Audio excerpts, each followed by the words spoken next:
Hubungan gelap suami dan pembantuku. Bab 66. Keributan di toko.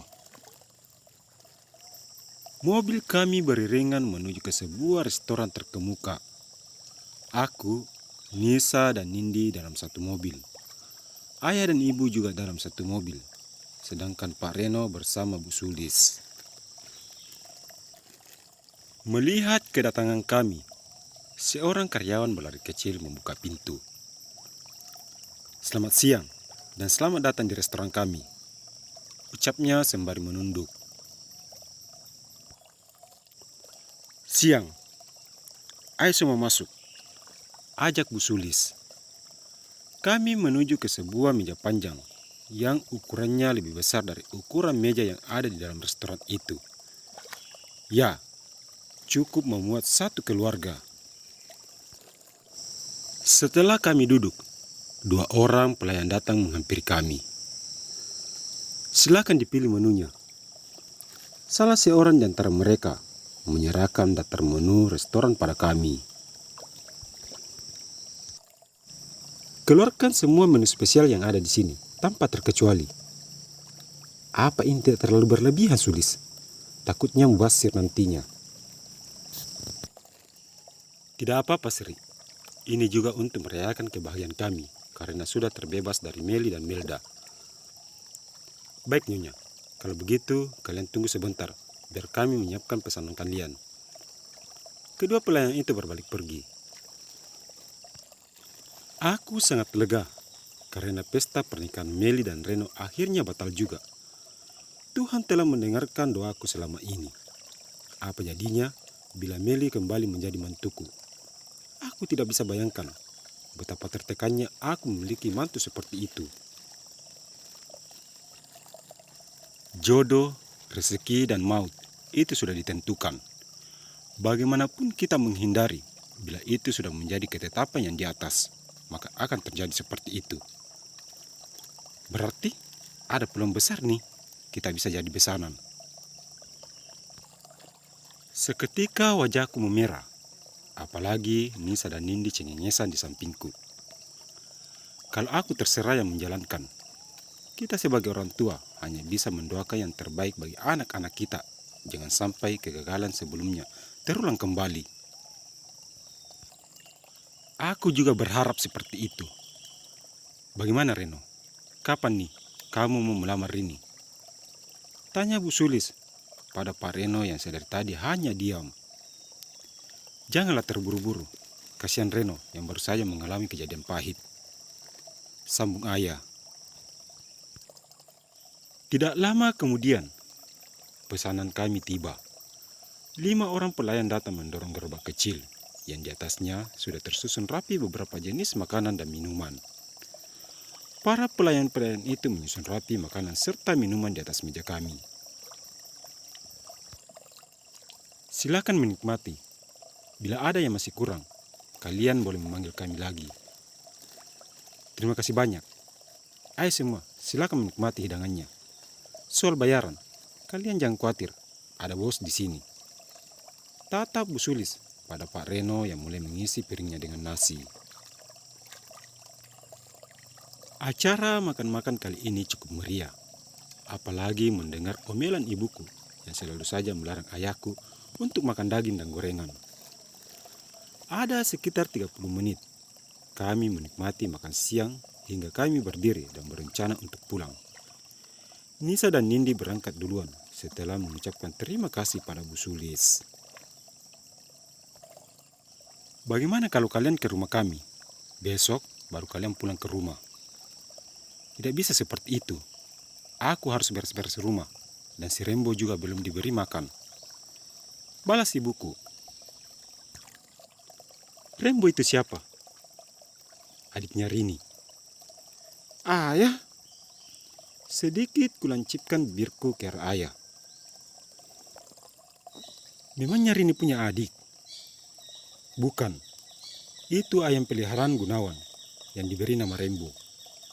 Dulu kami menginginkan anak laki-laki, tapi Tuhan belum mempercayakan pada kami. Makanya Gunawan mengadopsi ayam jantan dan menganggapnya sebagai bagian dari keluarga kami."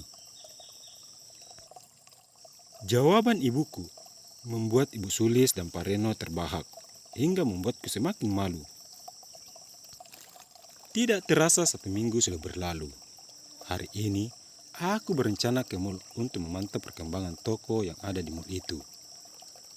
Aku dan Nisa sudah janjian untuk bertemu di sana. Setelah berpamitan pada ayah dan ibuku, aku pun berangkat dengan mengendarai sepeda motor kesayanganku. Walau ini masih terlalu pagi, tapi udara sudah tercampur dengan debu dan asap kendaraan. Banyaknya kendaraan membuat polusi semakin meningkat. Embun yang biasa hinggap di pepohonan kini sudah jarang terlihat, bahkan sudah tidak ada sama sekali di pusat kota. Semoga saja pemerintah setempat punya solusi untuk menanggulangi masalah ini. Setelah mengemudi hampir 20 menit, akhirnya aku tiba juga di mall itu. Mall masih terlihat sepi. Hanya ada beberapa karyawan yang terlihat sedang mengepel dan membersihkan kaca. Kulangkahkan kakiku menuju ke lantai 2, di mana semua toko pakaian berada di lantai itu. Toko kami juga sudah buka. Beberapa karyawan sudah mulai bersih-bersih dan menata pakaian. Aku segera menuju ke ruangan Nisa. Untungnya, pintu tidak tertutup, jadi aku bisa langsung masuk. Assalamualaikum. Waalaikumsalam. Balas Nisa, yang saat itu sedang sibuk menata meja kerjanya. Kamu terlihat sangat sibuk. Apa ada yang bisa saya bantu? Tidak sibuk juga kok, Mbak. Maklumlah, sekali seminggu baru aku datang kemari. Waktuku lebih banyak di toko utama. Ayo, silakan duduk. Terima kasih. Bagaimana kemajuan toko di sini? Apa kalian mengalami kendala? Tanyaku setelah duduk berhadapan dengan Nisa. Masih sama seperti dulu. Malah toko utama yang kini mengalami sedikit masalah. Masalah apa maksudmu? Sedikit kuhernyitkan dahiku. Masalah pasokan bahan baku. Apa Mbak masih ingat waktu itu? Saat aku mengatakan kalau perusahaan yang selama ini kita tempati mengambil bahan baku akan berpindah ke kota ini. Terus apa masalahnya? Kan lebih bagus, kita lebih mudah mendapatkan bahan baku dari mereka. Masalahnya saing kita banyak. Otomatis kita harus mempunyai orang dalam untuk melakukan kerjasama agar kita tidak kehabisan stok. Terus orang yang kamu temui waktu itu di mana? Bukankah dia manajer perusahaan itu? Itulah Mbak. Sekarang dia susah sekali dihubungi. Setiap kali aku ke kantornya, dia selalu tidak ada. Di telepon pun mana mau diangkat.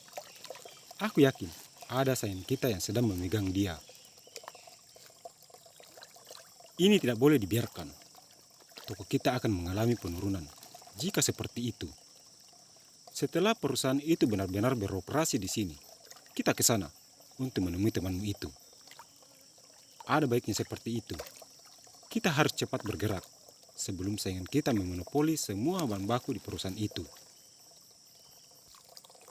Sesaat kami terdiam, hingga terdengar keributan di luar sana. Ada apa itu, Nisa?